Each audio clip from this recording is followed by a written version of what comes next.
संवेदनशीलता होनी चाहिए, लाड और प्यार होनी चाहिए, दुखों में दुख बांटने की क्षमता होनी चाहिए। और हमारी सोच थी कि एक ऐसी सरकार बनेगी जो शिवराज सिंह जी की जो लकीर खींची है उससे ज्यादा लंबी लकीर खींचेगी, विकास की, प्रगति की। लेकिन क्या देखा हमने? विकास की लंबी लकीर नहीं, प्रगति की लंबी लकीर नहीं, हमने देखा तो विश्वासघात की लंबी लकीर देखी और पूरी तरह से भ्रष्टाचार की लंबी लकीर दिखी। नीलाम किया मेरे मध्य प्रदेश को। आज अभी कैलाश विजयवर्गीय जी मंच से कह रहे थे, आज ये कहते हैं कि तुलसी सिलावट गद्दार है, आज ये कहते हैं कि ज्योतिरादित्य सिंधिया गद्दार है, आज ये कहते हैं कि शिवराज सिंह जी चौहान नालायक है।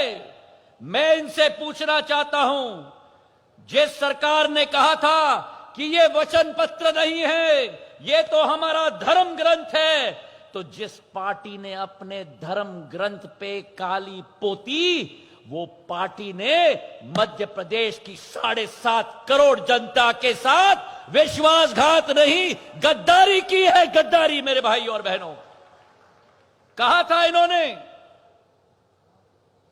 10 दिन के अंदर 10 दिन के अंदर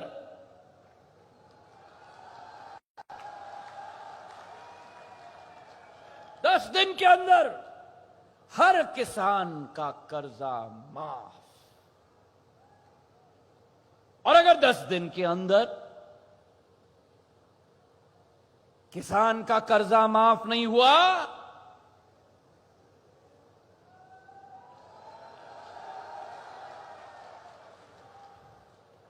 दस दिन में नहीं हुआ, 10 महीने में नहीं हुआ, और आज मैं कमलनाथ और दिग्विजय सिंह जी से पूछना चाहता हूं, जिस पार्टी ने मध्य प्रदेश के किसानों के साथ वादा खिलाफी की हो, उस पार्टी ने वादा खिलाफी नहीं की, उसने मेरे मध्य प्रदेश के किसानों के साथ गद्दारी की है। गद्दारी की है मेरे भाई और बहनों।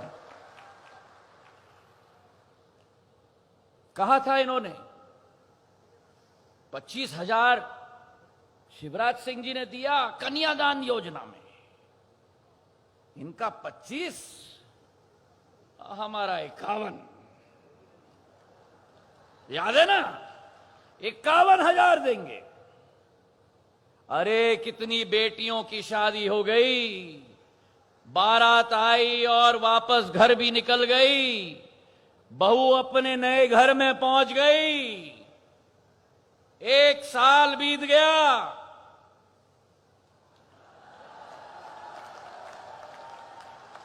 51,000 नहीं दिखा।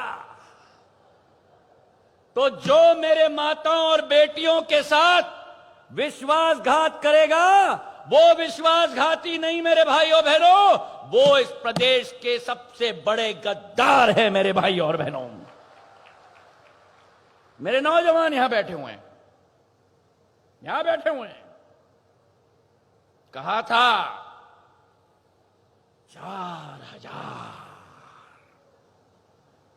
4,000 बेरोजगारी भत्ता हम देंगे हर माह। किसी को मिला?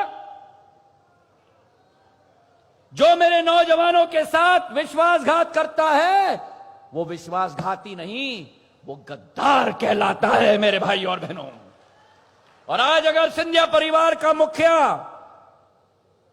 जमीन पर उतरा है, तो कमलनाथ जी, दिग्विजय सिंह जी, आप तो मेरे से बुजुर्ग हो, लेकिन इतिहास में आपको याद दिलाना चाहता हूं, जब डीपी मिश्रा जी ने मध्य प्रदेश की जनता के साथ विश्वासघात किया था, मेरी दादी राजमाता विजयराजे सिंधिया ने उनको धूल चटाया था।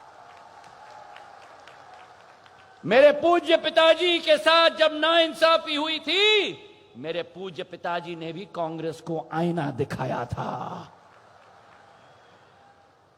उस राजमाता विजयराजे सिंधिया और पूज्य पिताजी माधवराव सिंधिया का खून मुझ में है। अगर कांग्रेस पार्टी ने जब गद्दारी की नौजवानों के साथ, महिलाओं के साथ, किसानों के साथ तो ज्योतिरादित्य सिंधिया मूक दर्शक बैठ के नहीं बैठेगा, तलवार और ढाल लेकर जमीन पर उतरेगा और उस सरकार को धूल छिटाने का काम करेगा। मेरे भाई और बहनों, ये तुलसी सिलावट आपका योद्धा है। मैं आपसे पूछना चाहता हूं, इतिहास के पन्ने पलटो, इतिहास के पन्ने पलटो और मुझे बताओ, किसी भी राज्य में जहां 15 साल के बाद सरकार बनी हो, 15 साल अगर कोई व्यक्ति मंत्री बना हो, विधायक आपका आशीर्वाद से बना, मंत्री आपके आशीर्वाद से बना, एक उदाहरण बताओ जहां कोई विधायक की बात छोड़ दो, मंत्री की बात छोड़ दो, क्या कोई अपनी सरपंची छोड़ता है 15 महीने के अंदर? ये तुलसी सिलावट आपका योद्धा है, आपका सैनिक है। सांवेर के मान सम्मान के लिए, सांवेर के मान के लिए, सांवेर के विकास और प्रगति के लिए इसने विधायक की और अपनी मंत्री पद की कुर्बानी दी है मेरे भाई और बहनों।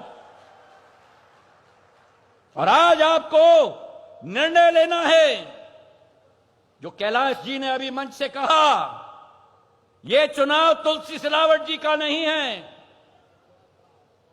आज जो सांवेर में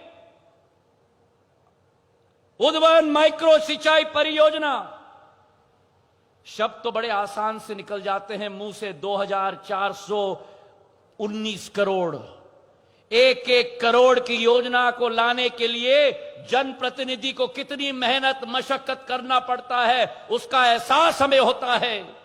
आपने सपना नहीं देखा था, कल्पना नहीं देखा था। ये वो जोड़ी है तुलसी सिलावट जी और शिवराज सिंह जी की, जो असंभव कार्य को भी संभव करा के दे देती है। और एक वो जोड़ी है वहां कांग्रेस पार्टी में, एक छोटा भाई,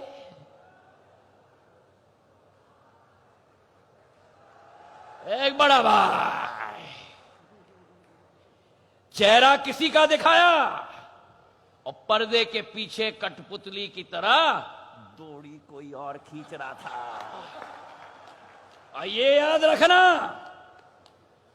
जो एक एक वोट जाएगा अगर पेटी में हाथ के पंजे पर, याद रख लेना वो वोट जाएगा दोबारा दिग्विजय सिंह जी को मुख्यमंत्री बनाने के लिए। ये याद रख लेना, पर्दे के पीछे वही हैं। अभी शिवराज सिंह जी ने रिमोट कंट्रोल से ये खोला ना, कमलनाथ जी का रिमोट कंट्रोल दिग्विजय सिंह जी के हाथ में है।